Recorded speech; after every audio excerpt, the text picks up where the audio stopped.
Saudara calon wakil presiden yang juga wali kota Solo Gibran Rakabuming Raka enggan berbicara banyak soal usulan Mendagri tentang kepala otoritas kawasan aglomerasi harus dipegang Wapres berikutnya. Gibran enggan berkomentar soal pernyataan Mendagri Tito Karnavian harus dipegang wakil presiden berikutnya. Alasan Tito karena perlunya harmonisasi antar kawasan aglomerasi mulai dari perencanaan hingga evaluasi. Dan ini akan sulit dilakukan jika jabatannya setingkat menteri. Namun Gibran mengatakan aturan tersebut belum jelas dan masih menunggu kejelasan berikutnya. Wacana dari Mendagri untuk Wapres menjadi kewajiban aglomerasi gimana? Ditunggu aja kepastiannya, kalau belum pasti jangan stay ya. Sebelumnya dalam rapat kerja Badan Legislasi DPR membahas RUU Daerah Khusus Jakarta, Mendagri Tito Karnavian mengusulkan badan khusus untuk mengharmonisasi wilayah aglomerasi di sekitar Jakarta. Tito menyebut lembaga khusus itu akan bertugas menyelaraskan kebijakan wilayah Jabodetabek dan Cianjur, khususnya pada isu krusial seperti banjir dan masalah kemacetan. Untuk itu, Tito mengusulkan wakil presiden yang kelak memimpin badan khusus harmonisasi wilayah aglomerasi.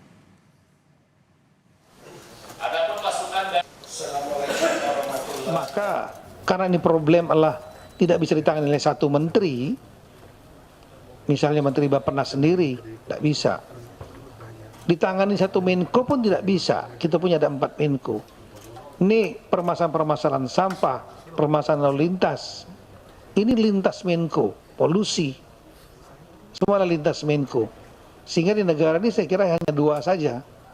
Kalau bicara menyelesaikan persoalan yang kompleks lintas Menko, yaitu presiden dan wakil presiden. Nah, kita melihat saat itu bahwa presiden memiliki tanggung jawab nasional. Pekerjaannya sangat luas sekali, maka perlu lebih spesifik ditangani oleh Wapres. Dan ini mirip seperti yang sudah kita lakukan di Papua.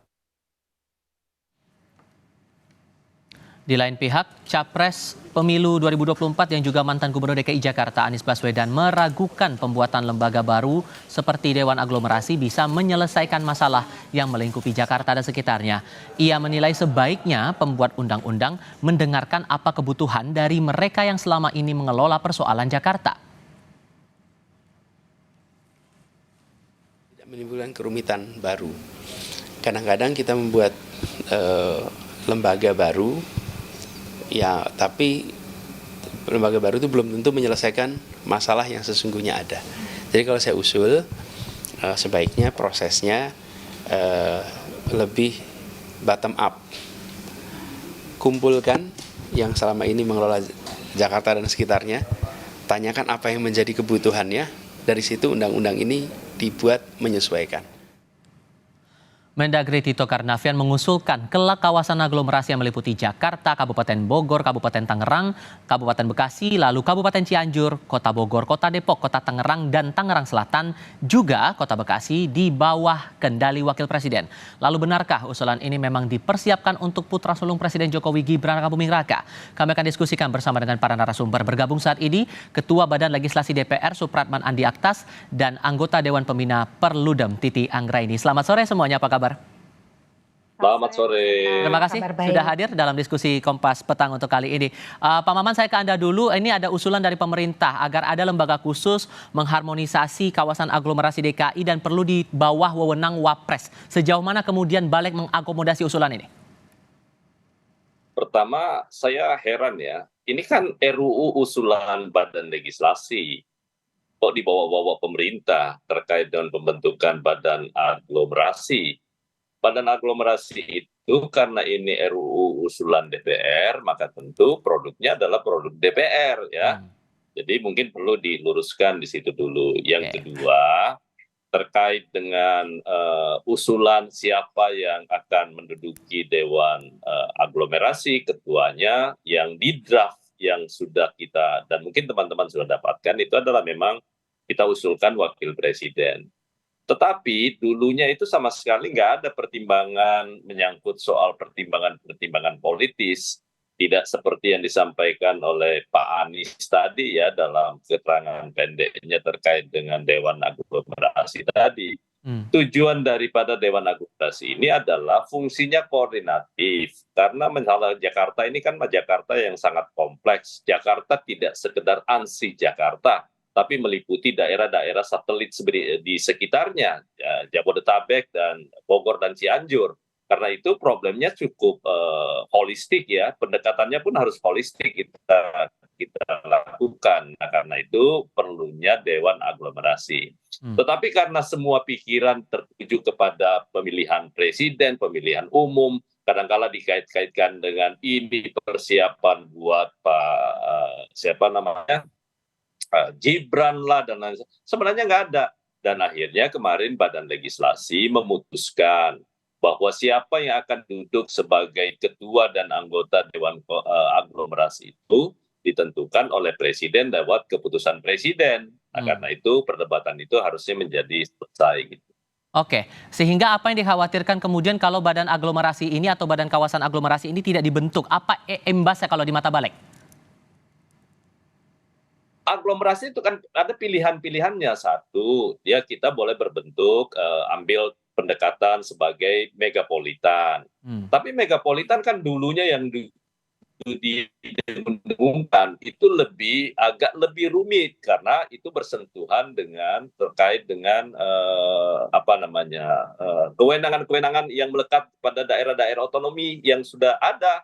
Kan itu tidak boleh diganggu. Kalau dia konsepnya megapolitan agak sulit. Nah, kalau dia aglomerasi, karena ini satu kawasan yang terintegrasi karena berbagai macam kepentingan yang saling bersinggungan, baik dari sisi ekologi, ekonomi, transportasi, yang semuanya harus terintegrasi, maka pilihan terbaiknya adalah tidak mengganggu sistem otonomi di semua daerah yang terdampak itu, ya aglomerasi, ada pilihan yang lain. Oke. Gitu loh.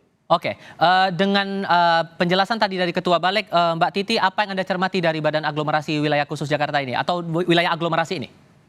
Ya, pertama tentu konsep ini harus dimatangkan ya, berkaitan dengan struktur pemerintahan kita dan juga fungsi koordinasi. Dalam draft yang beredar itu kan memang dipimpin oleh wakil presiden. Dalam sistem pemerintahan kita, presiden itu adalah kepala negara dan kepala pemerintahan. Wakil presiden dia mendapatkan fungsi-fungsi seperti yang di Papua itu karena ada mandat dari presiden. Nah, sementara ini kan mendapatkan mandat dari undang-undang. Dalam konteks struktur pemerintahan kita, karena aglomerasi itu beberapa wilayahnya menjadi bagian dari provinsi, sementara provinsi itu menjadi bagian dari supervisi kabupaten kota, wakil dari pemerintah pusat. Nah, bagaimana kemudian relasinya dengan gubernur dalam hal misalnya contoh ya, itu tadi ada Cianjur, lalu kemudian Tangerang Raya, itu kan dalam koordinasi atau kepemimpinan gubernur sebagai wakil dari pemerintah pusat. Nah, hal-hal seperti ini yang kemudian menjadi perlu dijelaskan lebih menyeluruh kepada publik sehingga tidak ada kebingungan-kebingungan terkait dengan kita berharapkan dalam sistem pemerintahan kita ya presiden itu satu begitu. Ketika wakil presiden mendapatkan mandat itu berangkat dari mandat yang diberikan oleh presiden. Nah, kita memang tidak punya undang-undang tentang lembaga kepresidenan yang memperjelas tupoksi batasan-batasan kewenangan presiden menurut Undang-Undang Dasar termasuk juga relasi antara presiden wakil presiden. Di sini menjadi ramai memang wajar begitu karena di dalam konteks Papua betul wakil presiden mendapatkan penugasan, tapi penugasan itu dari presiden, bukan dari undang-undang. Dan kembali lagi sistem kita ini presidensil, kepala negara, kepala pemerintahan adalah presiden. Dan dalam konteks ini bagaimana kalau dianggap mengkoordinasikan itu tidak cukup oleh gubernur, kenapa tidak dilakukan oleh presiden, tetapi kemudian presiden yang mengordinasikan itu memimpin misalnya rapat-rapat yang menyertakan gubernur-gubernur di 3 daerah itu kan melibatkan Jakarta, Banten. Kalau diambil contoh, sorry saya potong Mbak Titi, karena kemarin kalau dalam penjelasan dari Mendagri ini seperti Badan Percepatan Pembangunan Papua, jadi bentuknya hanya mengharmonisasi, mensinkronisasikan untuk daerah-daerah yang ada di sekitarnya. Jadi menurut Anda ini ada sudah sesuai dengan amanat konstitusi, dengan aturan yang ada, atau malah sebaliknya? Ya, kalau saya kira itu tidak harus dengan kepemimpinan wakil presiden yang dilembagakan dalam undang-undang ya. Kalau tujuannya adalah percepatan, saya kira dipimpin presiden dengan mengkoordinasikan dengan yang memimpin percepatan tersebut itu juga bisa. Nah, persoalannya adalah ketika pembahasan ini masih berlangsung dan belum sepenuhnya misalnya melewati proses elektoral, hal-hal yang dihubungkan dengan konteks elektoral, konteks kepemiluan terkini itu menjadi tidak terhindarkan. Nah, oleh karena itu saran saya ya, mumpung Pak Ketua Balik masih ada, pembahasan RUU DKJ ini harus dilakukan lebih partisipatoris lagi dengan tadi pilihan-pilihan perkembangan kan tidak harus wakil presiden. Ternyata itu bisa kemudian dibentuk oleh presiden. Nah, pilihan itu jauh menjadi pilihan yang lebih demokratis karena jangan sampai kemudian peran struktur pemerintahan, ada gubernur yang dipilih langsung oleh rakyat, ada kepala bupati wali kota yang dipilih langsung oleh rakyat, seolah-olah kemudian ternegasikan begitu. Nah, ini yang memang perlu diperjelaskan lagi kepada publik. Walaupun kemudian sudah diketok bahwa kesepakatannya nanti untuk ketua dan anggota dewan ini nantinya akan ditunjuk oleh presiden sesuai dengan Kepres, tapi ada catatan khusus tidak Pak Maman untuk sosok yang mengisi dewan aglomerasi ini di mata Balik? Harusnya orang-orang seperti apa kemudian? Yang pertama yang harus mengerti Jakarta dan sekitarnya pasti, ya kan, orang yang punya kapasitas, kapabilitas dan semua tertentu juga integritasnya, dan harus mengerti betul apa yang menjadi tujuan dibentuknya daerah khusus Jakarta pasca setelah tidak menjadi lagi daerah khusus ibu kota. Karena Jakarta ini kan akan kita bangun menjadi kota global, ya, kota global itu artinya berbagai macam prasarana dan semuanya juga harus ditata sedemikian rupa.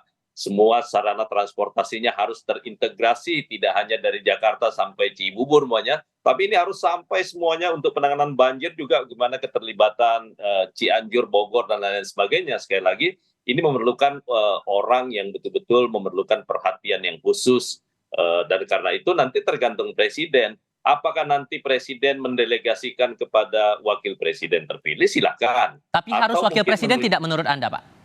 Enggak perlu. Ini tidak ada lagi istilah siapapun yang ditunjuk oleh presiden yang dianggap cakap untuk melakukan tugas itu menjadi ranah presiden. Dan sekaligus sebenarnya ini membantah bahwa adanya kecurigaan-kecurigaan karena dulu sebelum pemilu kan ini rancangan undang-undang dikeluarkan sehingga seakan-akan ada pembagian yang sudah diatur dari awal. Ini membuktikan bahwa itu tidak ada yang seperti itu. Kami mendengar semua kritikan publik dan alhamdulillah Balik membuktikan hari ini kita kembalikan bahwa memang kalau dengan sistem presidensial yang kita anut, ya mau tidak mau siapapun yang presiden tunjuk nanti itulah yang akan jadi ketua maupun anggota Dewan Aglomerasi.